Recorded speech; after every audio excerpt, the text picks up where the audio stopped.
More than 1 million customers were without electricity, mostly in Tennessee, Mississippi. Of snow has fallen from New Mexico through Illinois to Pennsylvania and New York. While states are digging out, there is a safety concern. At least 12 people have died as a result of this winter weather, 7 in New York alone. Over 250 million people remain under cold alerts for frigid temperatures that will linger for days, raising fears for those without shelter or power. So far, airlines have canceled more than 20,000 flights since Friday. Another 16,000 have been delayed. This morning, the United Terminal at O'Hare was packed with people trying to fly out for the second time. Some were on their third try. In fact, the FAA says things should get back to normal by midweek. At least that's the plan. Had massive disruption in the airspace, and so you have to work through that backlog and maintain the current flight structure for the coming days. It's Mother Nature, not the airline's problem, so we just have to work together, understanding, and just stay calm. Just to give you an idea how bad it got, Sunday was the worst day for cancellations since the pandemic. Now the FAA says air traffic control staffing isn't the problem right now, but they're warning that could change, so more delays could still happen. So let's find out what we could expect back here at home as we look at this live look outside. The sun is shining, reflecting off of that building, but it is definitely still cold out there. Emily, what can you tell us? Very, very cold. So we actually have wind chill temperatures for a lot of us that are still ranging from 5 to 15 degrees below zero. And we also have another winter headline that we need to tell you about, an alert for LaPorte County. There's going to be a winter weather advisory going into effect tonight until 6 p.m. tomorrow. But don't worry, this isn't for additional snow. What this is for is blowing and drifting snow. So what's going to happen here tonight into tomorrow, we're going to have very gusty conditions developing out of the west-southwest. So then that's going to take especially north-south running roads and make visibility very low at times. So for those of you in LaPorte County, just know that this winter weather advisory, it's not necessarily for additional snow accumulations, but what it is for is going to be for that blowing and drifting snow and reduced visibilities that, of course, could be impacting travel. Your temperatures right now, many of us are sitting in the single digits, but it feels like 5 to 15 degrees below zero. It stays very cold throughout the overnight, and then the next several days around here, temperatures are remaining well below average. Typically for this time of the year, your average high is around 31. We are only looking at teens. I'll have a detailed look at your forecast coming up. All right, thanks for that, Emily. And while crews across our area are plowing snow and throwing down salt on the roads to keep everybody safe, there apparently is a nationwide shortage of salt. Brett McGansky's live in Humboldt Park. Brett, what does this mean for us?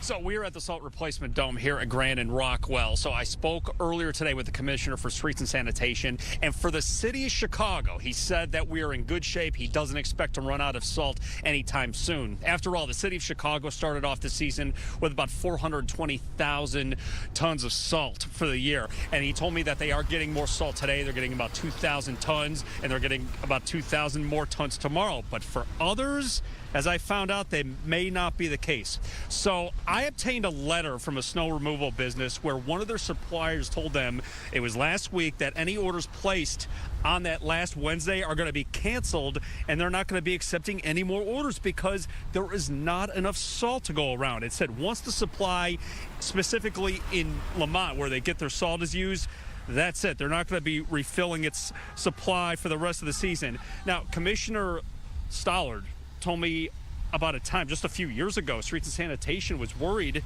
they would run into that very same issue. It was tense because you get into, comes in by barge. Well, if the rivers are frozen, it's a challenge. It comes in by rail. If it's so cold and there's a struggle with the rail, you know, everybody's trying to get it here. It was a real concern. And we sat and spent all summer and put our heads together and said, how can we ensure that this never happens again? So really the deciding factor, what Stoller told me, is that they start stocking up in around June or July, but I just got off the phone just about an hour ago from a salt removal business, and they are able to get salt elsewhere. But here's the deal. They're paying double or even triple the price that they normally pay, and the weather is having a big impact on everything, given the fact that the Illinois River is frozen, as well as Lake Peoria is frozen, which is causing the whole system to have this kind of this nationwide snowball effect. We're live in Humboldt Park tonight. Brett Pagansky, Fox Chicago. A water main break in Lincolnwood this morning around 5. Because of that, parts of westbound Devon Avenue are shut down right now. Public Works says they might be out there fixing it through tomorrow. And with temps like this, the water could freeze up and turn to ice on the roads. We have learned that a Public Works employee of the village of Bartlett was killed this morning while operating a snowplow that was hit by a Metro train. This happened near the Bartlett station on the MDW line. Service remains stopped from Bartlett to Big Timber Road in Elgin. An ICE protester was shot and killed in Minneapolis over the weekend, and that has put more pressure on the Trump administration to pull back immigration enforcement. But are we seeing signs that the president could be open to de-escalation? Garrett Tenney has more from Minneapolis. Escalating protests in Minneapolis have prompted President Trump to send border czar Tom Homan to oversee ICE operations. This is frustration with DHS leadership mounts in the wake of the killings of Renee Good and Alex Preddy. Specifically, the claim by some Trump administration officials that Preddy, a 37-year-old nurse at the VA, was attacking Border Patrol agents when he was shot, despite videos calling those claims into question.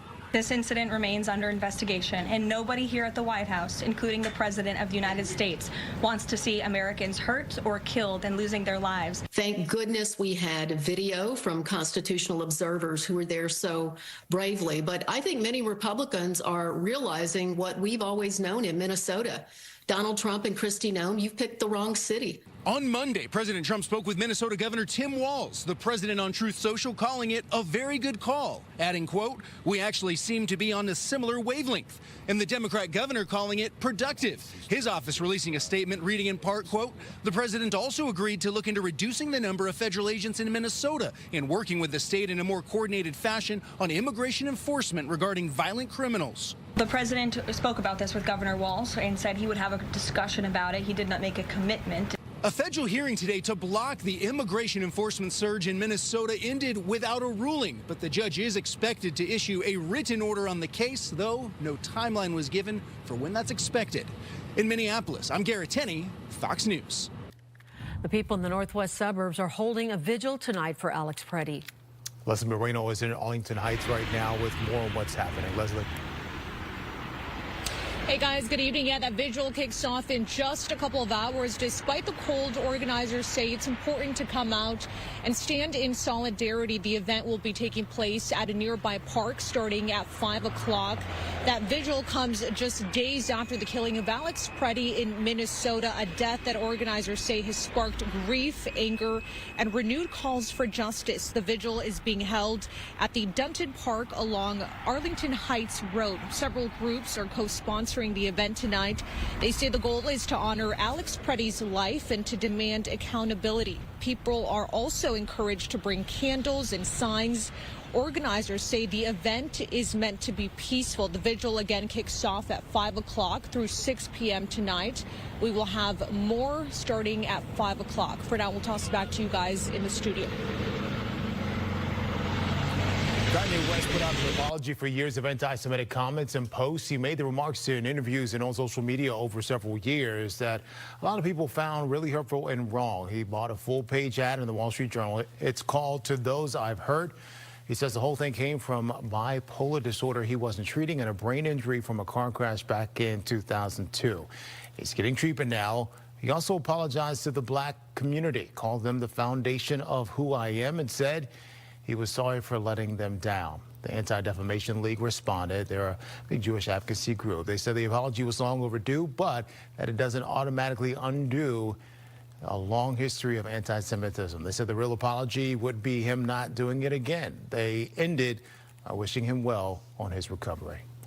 There was an increased police presence at Deerfield High School today. Investigators say a bomb threat was left on a voicemail. However, they say it was not credible. Other local school districts also receiving a similar threat with the same exact verbiage. The FBI has now been informed. So DeJohn Wright made the Pro Bowl. First time for him. He plays cornerback for the Bears, of course, and he's not going alone. 3 other guys from the team are going too, so that makes 4 total. The Bears have not sent that many since 2019. Most of the government could shut down this weekend. Democrats pledging to block funding after those shootings in Minneapolis. Tax season has officially started. For some, it could mean bigger refunds. We have tips for filing.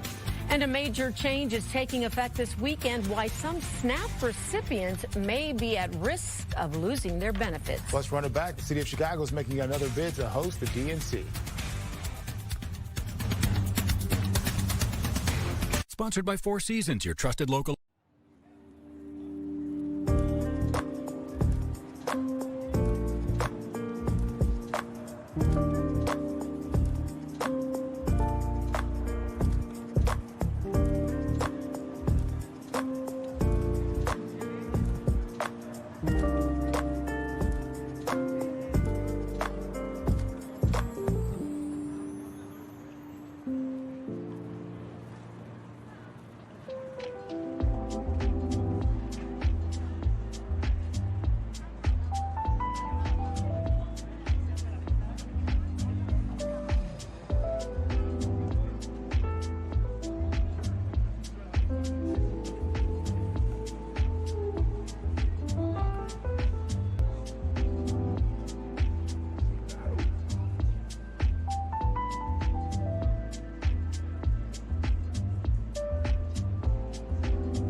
People showed up to a pantry in Inglewood today for 2 reasons: to get food, but also get clarity about SNAP changes that start February 1st. Chosen Tabernacle has been feeding this neighborhood for almost 20 years. They serve around 200 families every week. That number keeps climbing. People coming in today wanted to know how the new SNAP rules and work rules might hit them. So starting February 1st, if you're on SNAP and you're between 18 and 64 with no kids, you need to report 80 hours a month. Work, school, or volunteering. That's 20 hours a week. Miss those hours, miss the paperwork, your benefits could end by May 1st. Advocates say up to 450,000 people in Illinois could lose benefits. That means more people come into places like this. One person on SNAP told us the requirement doesn't account for health issues or what life actually throws at you. What if I'm not able to meet those 80 hours, 20 hours a week because pain, sickness, no car fare, What if I'm not able to meet the requirements, then I get cut off? Food is a basic human right. And so we want to make sure that all of our people are able to eat and that they are able to get not just anything, but nutritious, healthy food. If you think you might qualify for any exemption, contact the state now.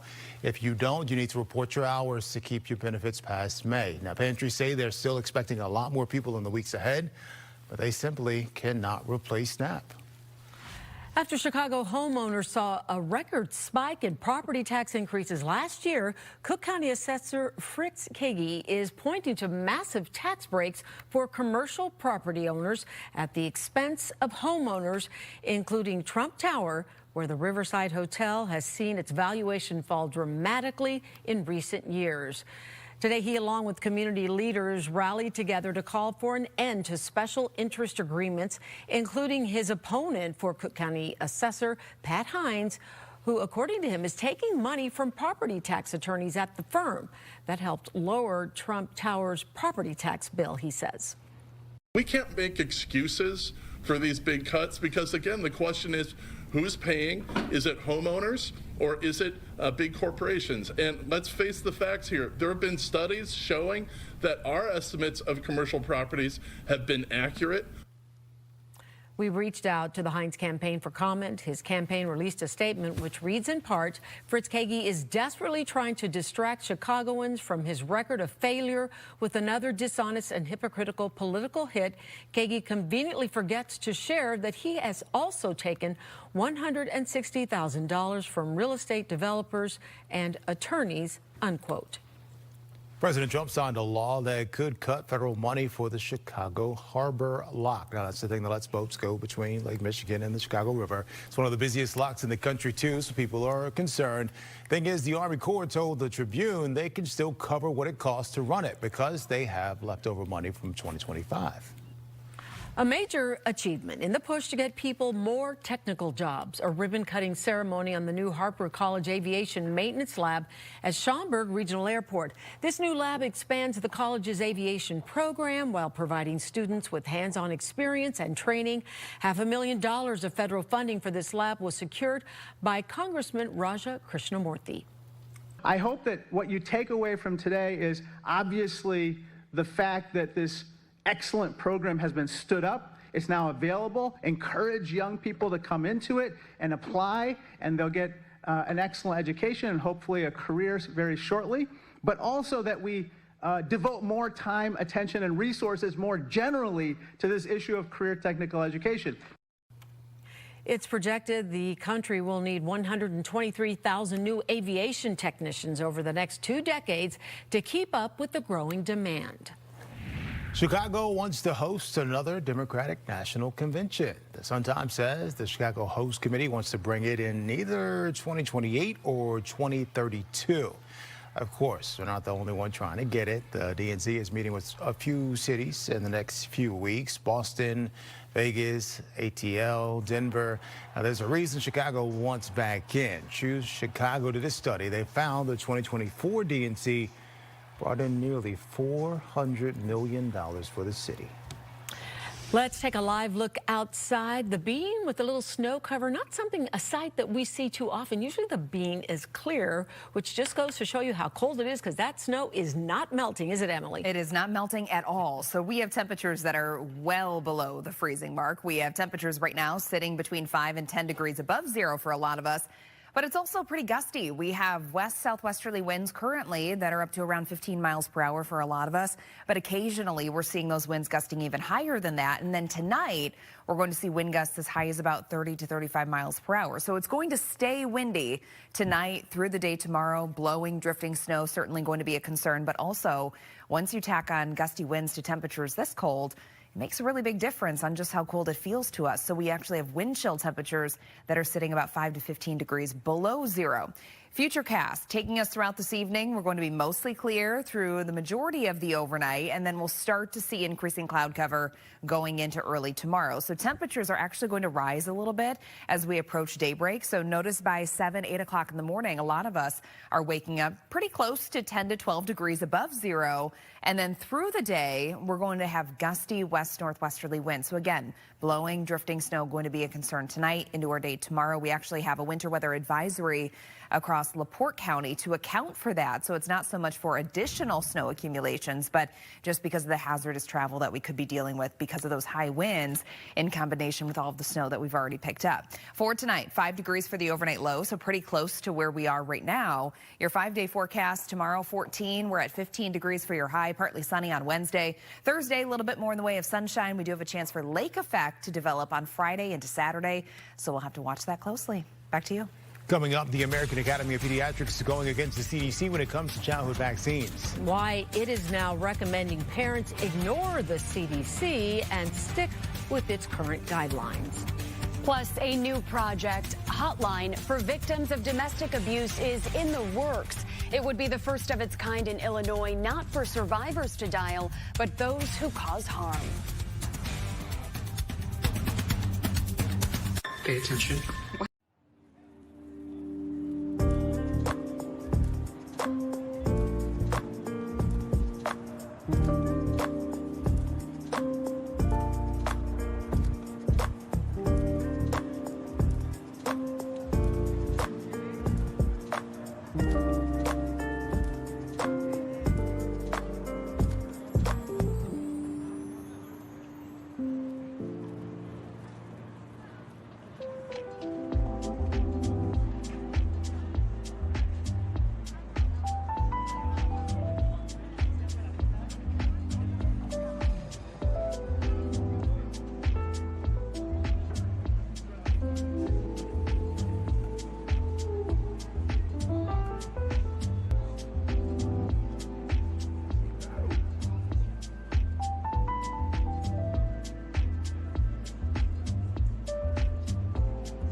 The Archdiocese of Chicago says 6 Catholic schools in the area will close this spring. And here's a list of the schools, including St. Francis Borgia, along with Saints Bruno and Richard School. The Archdiocese says the closures are due to low enrollment and lack of funding. A local nonprofit is starting up a new domestic violence hotline, not for survivors, though. This one's for the people causing the harm. Casey is joining us now to walk us through this. Casey. That's right, and it would be the first of its kind here in Illinois. Experts say there is a clear need. Last year alone, the state's hotline for survivors got more than 200 calls from people who wanted help after causing the harm. That's how the Michael Reese Health Trust, based in Chicago, discovered the demand. The hotline is still in its early stages, but is being developed in partnership with the network, which leads the Illinois Domestic Violence Hotline. It would be geared toward those who inflict abuse and want to change their behavior. Officials with Michael Reese say most domestic violence perpetrators don't end up getting help until they're in the criminal justice system. This would connect them with a partner abuse intervention program before that. These are voluntary programs. There are many in Cook County that offer mental health treatment, anger management, and treatment for substance use disorders.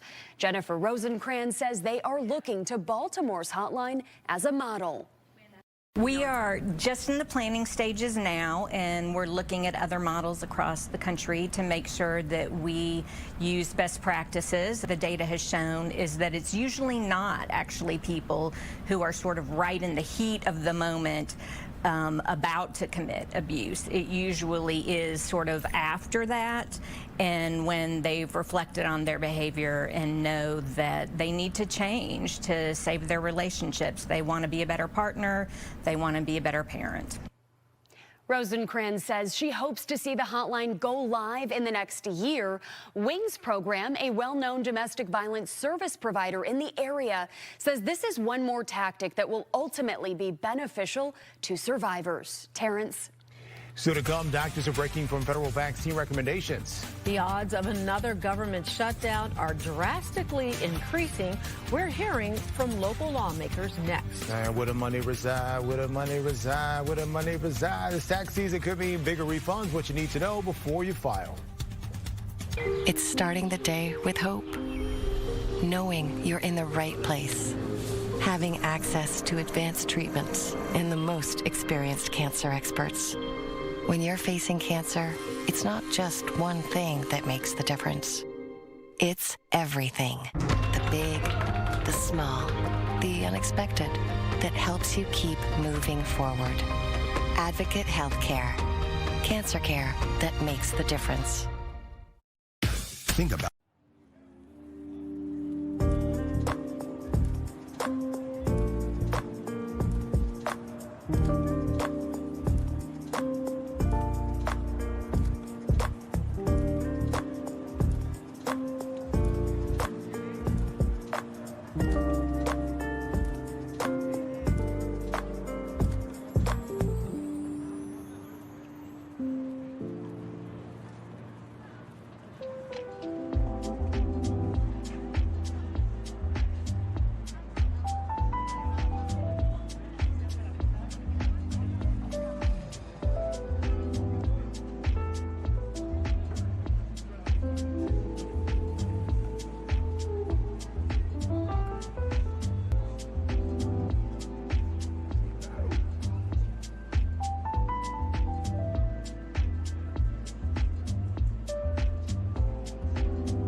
The American Academy of Pediatrics going against the federal government when it comes to the childhood vaccine schedule. Funding for Homeland Security runs out Friday. Why Democrats are now refusing to vote for it.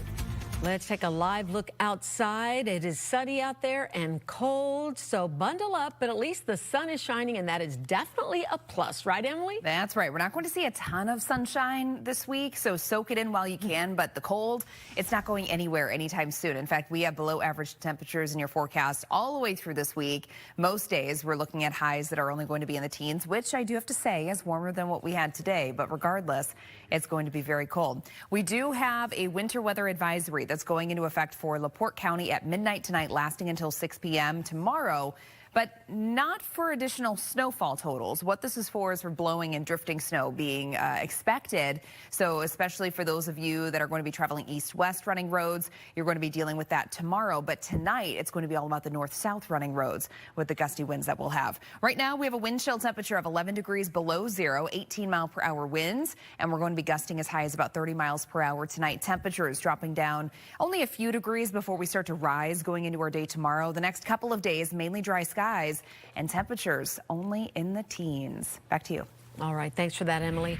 The growing scrutiny over federal immigration action in Minneapolis could lead to a partial government shutdown. Senate Democrats say they won't vote to fund the Department of Homeland Security. That puts Washington right back on the edge of another fight. Political reporter Paris Schutz is here with the latest. Paris? Yeah, Terrence and Sylvia, a partial funding bill that would fund 6 federal agencies, including DHS, passed the House, but this weekend's chaos in Minneapolis has changed that game. The bill is now in the Senate, and Democratic leaders have vowed to block funding for DHS amid what they say is an out-of-control immigration force. Now, Illinois Senator Tammy Duckworth says that her constituents have told her overwhelmingly, do not support this funding. That's overwhelmingly what my constituents have asked me to do. Do not vote to fund ICE. And what I think most Americans would rather have me support them and stand up to the Trump administration. All we're asking the Republicans to do is to pull out the funding for DHS, and let's work on fixing the problems in it, and let's work on adding things that will rein in ICE. I want money to go back to our local law enforcement. Now, 7 Democrats would have to sign on to the bill to prevent a filibuster and move it forward. Republicans haven't said yet whether they'd be open to negotiating or reducing funding for Homeland Security to get more Democratic votes on board. Now, other Democrats are taking it a step further, vowing to block action until embattled DHS Secretary Kristi Noem resigns. Now, since this is a partial spending bill, this would not be a full government shutdown, but it would hit at the nation's air travel system as TSA agents and other Homeland Security agents do work in airports. And the House Republicans say a shutdown is the wrong move, and Democrats would own it. Taking away funding, shutting down the government, not funding FEMA and TSA, as well as all of the immigration agencies, is exactly the wrong thing to do here. And just in the last hour, Senator Dick Durbin says Secretary Noem will appear for testimony before the Senate Judiciary Committee on March 3rd. Quote, should she still be in that job, according to the senator's statement.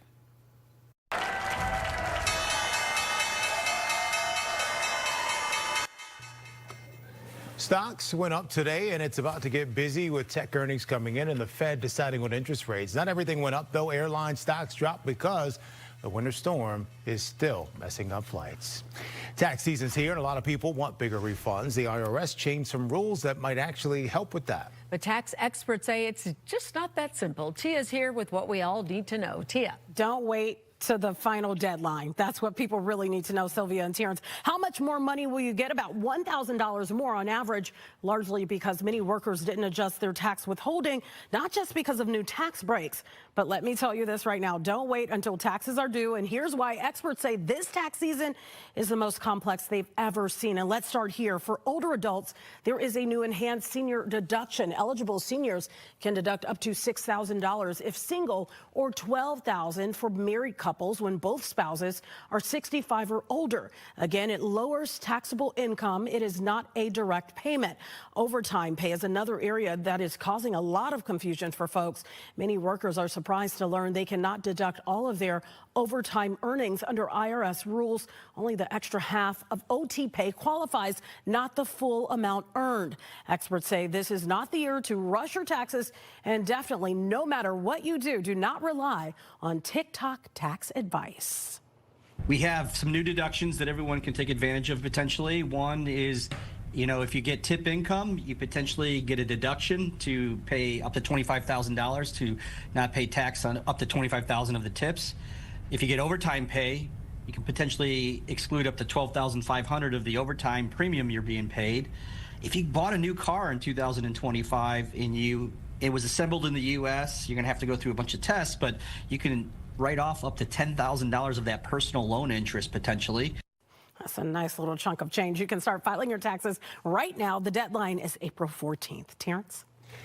The Trump administration is putting out more details this week on a new savings program. They're calling it Trump Accounts. The president will headline an event at the Treasury Department and walk people through how it works. The program runs on government money. It's meant to give kids a financial start from the time they're born until they turn 18. The Treasury Department says it will make a one-time $1,000 deposit for each eligible child.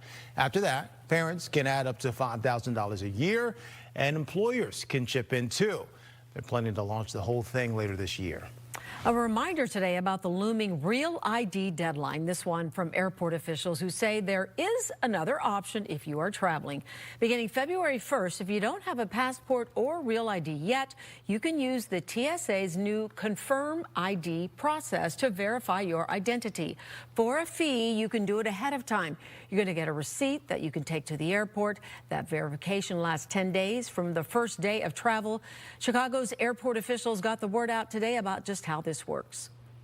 Travelers without an acceptable ID will be able to pay a $45 fee to have their identity verified prior to getting in line at the checkpoint. They can pay online through pay.gov at home before heading to the airport or upon arrival at the airport. So they say it takes about 10 to 15 minutes to use Confirm ID. You can even do it on the way there. Passengers can view a full list of acceptable IDs on TSA.gov. Quick reminder about something happening tomorrow. It is the last day to apply for the CPS Local School Council. Parents, students, and community members can all apply. You get a real seat at the table where they decide school budgets, academic plans, and who gets hired. It's an elected position, so you got to run for it. You need to get your paperwork in by 3 o'clock tomorrow. After that, elections happen March 18th. Childhood vaccines and conflicting recommendations for parents. The latest on what the largest pediatric organization in the country is now telling parents. We're speaking live with the doctor. Ashley's President's Day sale is going on.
With this new law, we will be able to respond swiftly to any dangerous or anti-science actions at the federal level and ensure Illinoisans stay protected.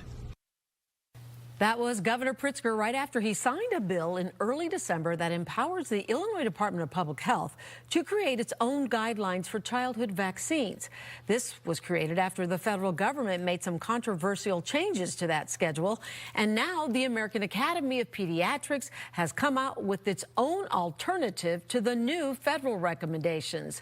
The agency will continue to recommend hepatitis B, the flu shot, and the COVID vaccine for infants. The new federal schedule does not, instead leaving it up to parents and doctors to determine whether to vaccinate individual children. So what do you do if you're a parent trying to figure all of this out? Dr. Ariel Frachon from Rush University Medical Center is here to walk us through it all. Thanks for being with us. I want to start with your reaction to the American Academy of Pediatrics releasing its own guidelines as an alternative to the federal government's.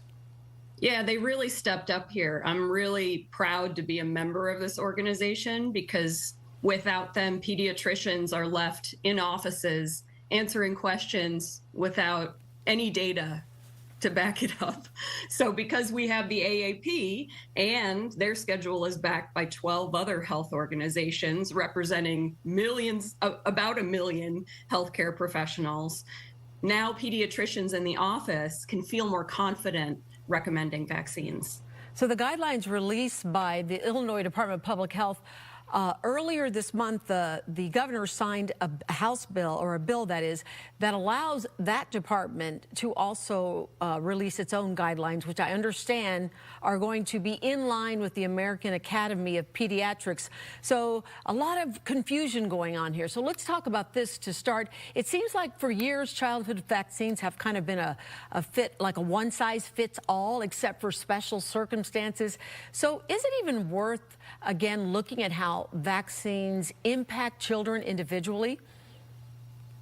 Yeah, that's an interesting question. I think every pediatrician knows their patient best, and over years and years, we'll get to know the family and the patient, any other diseases they have, and they do tailor for each child when the vaccine is most important, whether they need extra vaccines, whether it would be safe to delay any vaccines. And so pediatricians are already doing that every day. And I think that's one huge separation between the current CDC committee and what we as doctors know to be true, which is that we're seeing kids every day talking to their parents when they're sick, when they're healthy, and coming up with plans that fit that child.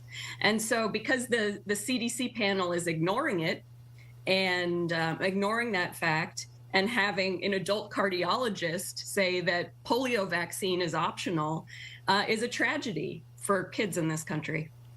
So what do you say to parents, though, who are still, they just heard what you had to say, they're hearing what Governor Pritzker is saying, what RFK Jr. is saying, and they're still not quite sure what to make of all of this or what they should be doing, they're having doubts. What would you say to put their minds at ease or just where their thoughts should be right now? Sure. I think they have to talk to their pediatrician and ask them, who does their pediatrician trust when it comes to information? And their pediatrician should say the American Academy of Pediatrics and all of these organizations and healthcare professionals and scientists and immunologists and disease specialists who back the AAP schedule. That's who pediatricians listen to, and we have to cut through the noise and get to parents to tell them that we are still confident in this schedule. We have all the numbers to show that these vaccines are incredibly important to prolonging the life of children and making the quality of life better. And the CDC had no data to back up their changes. Well, I was just going to ask you about that because that was one of the things the American Academy of Pediatrics said was that these changes by the CDC were made without any new scientific information. What do you want people to know about how often the current vaccines, the schedule, the vaccines that we use for our children, how often are those scrutinized? Constantly, actually. It's a great question, and it's something that I need to talk to parents about more. The safety infrastructure around vaccines in this country has many redundancies, and the data is reviewed in real time on subcommittees at the ACIP level, which is what the CDC used to do. Those subcommittees are gone now since RFK replaced the committee. But those subcommittees would review it on a regular basis and then present the findings in an open meeting, right, where everyone could hear the data.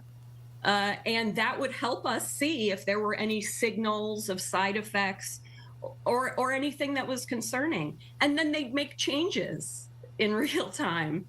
What the CDC is doing now is they're making unilateral decisions without data, without subcommittees, and expecting parents to just follow their advice. And that's not okay. Doc, I'll be very transparent with you here. Maybe I'm not as well versed on this topic because I don't have kids. Anything we're leaving out of this conversation that you think is important to add? Yeah, I think it's really important that the vaccines that they decided to cut out of the schedule so far are some that have a really high fatality rate. The meningitis vaccine protects against a bacteria that has a mortality rate of 10 to 15%. So 1 in 10 children could die of that infection, but all of a sudden it's not important. And the reason that they say it's not important is because, well, there's not as much of it around as there used to be. And why is that? Because vaccines helped stop the transmission of meningococcal disease. And so they're ignoring the benefit of the vaccines and saying we're not at risk anymore. And that's just wrong.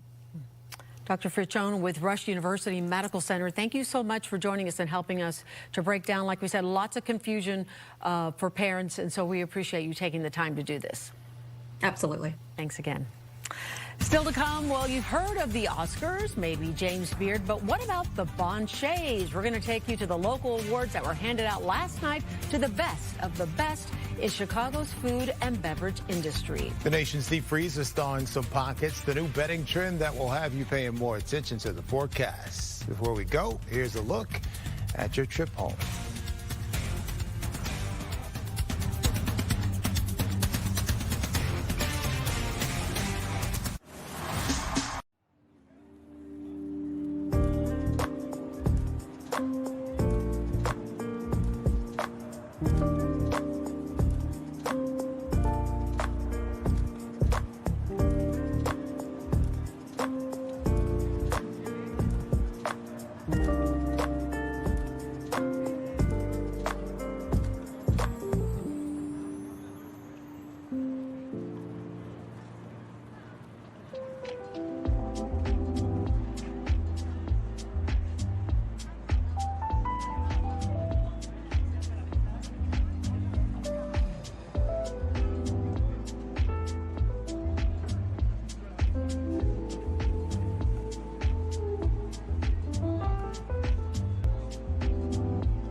So this winter storm is bringing out something you might not expect. People are actually betting on the weather. They're watching the forecast, checking the models, trying to win money based on what happens.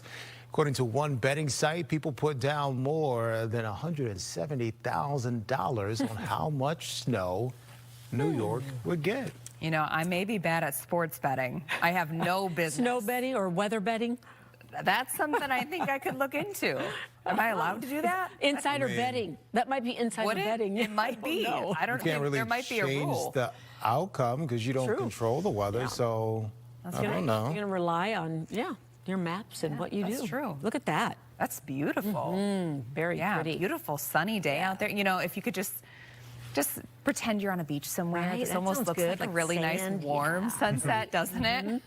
Wish it was. It's definitely not. We have wind chill temperatures currently that are sitting 5 to 15 degrees below zero. It's been very cold, but all of those cold weather headlines that we had previously today across the Chicagoland area, those have now expired. But something else that we have to tell you about is the winter weather advisory that's been issued for LaPorte County that is going into effect at midnight, lasting until 6 p.m. tomorrow, so nearly all day long tomorrow. But this isn't so much for the snow that we're going to be getting, it's for blowing and drifting snow being a possibility. So out there this evening, we have southwesterly winds. We're going to have really gusty west southwesterly winds tonight, gusting as high as about 30 miles per hour. Now tomorrow, that's going to shift to be west northwesterly.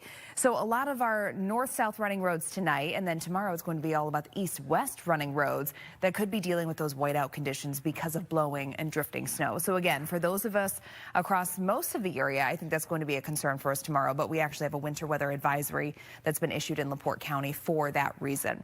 Your high temperatures today, not very impressive. We only made it into the upper single digits for a lot of us.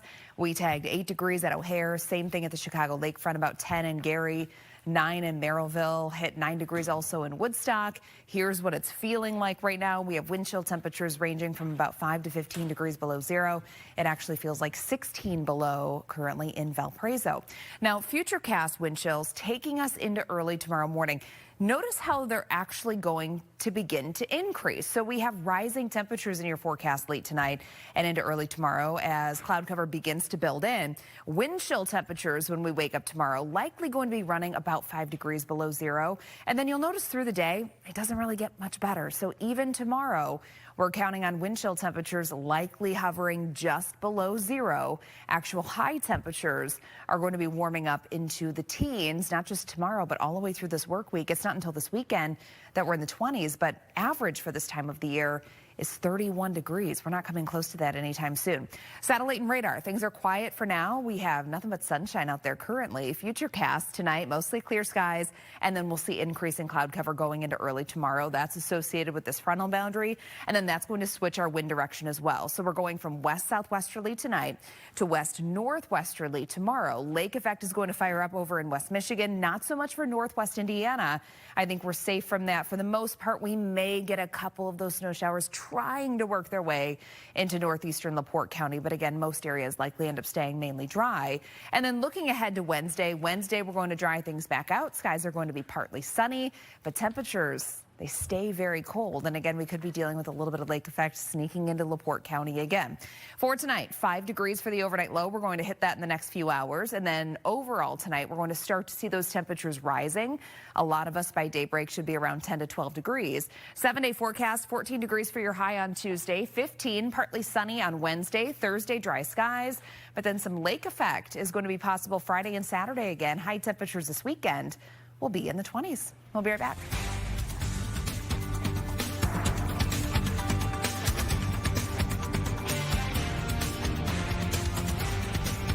Fox 32 News.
Chicago's own version of the Oscars of the food world took place last night. Brings together the best of the best in the food and beverage industry. It is called the John Bonchet Awards, honoring chefs, restaurants, and leaders shaping the Chicago dining scene. The big winners, Restaurant of the Year, went to Indiana. I was honored to present that award.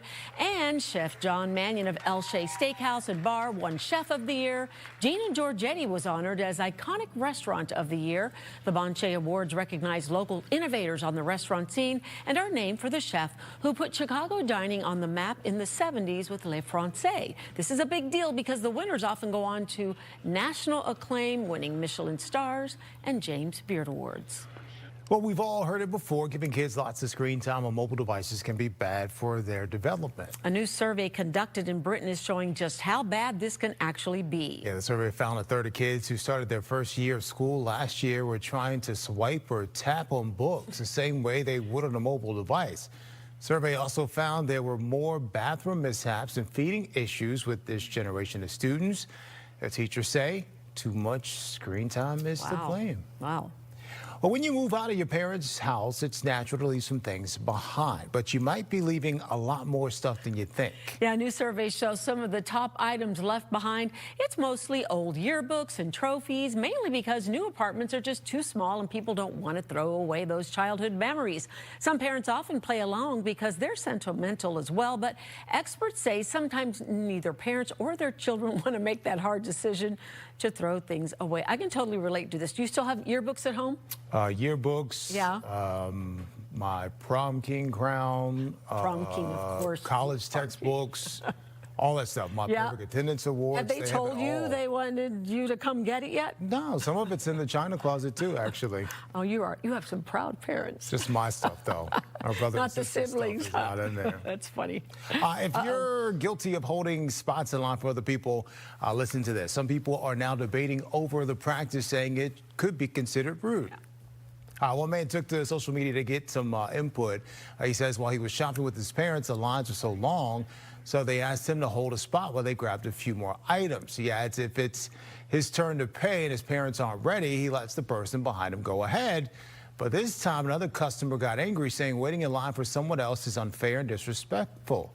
So do you think this is perfectly fine, or is it a line you shouldn't cross? Yeah, you shouldn't make people wait, right? You know, I mean, unless you've already got all these items on there and you're waiting for something that they're going to run and come back, then you don't have kind of a choice. But if they're not there, you know, it's okay. I don't know. Depends on the situation, right? Nah, I digress. Okay. Go ahead. He doesn't want to deal with that. Okay, let's move on to the next one then. If you are loving life, you may get to live twice as long. The scientists are saying people could soon start living to the age of 150. 150? Biological clocks expert telling Time magazine that he has no doubt the human lifespan is going to get longer, but there isn't a timeline yet on when this is going to happen. His prediction is based on current tests on treatments to reverse or slow down the aging process. So I guess the big question is, do you want to live to be 150 years old?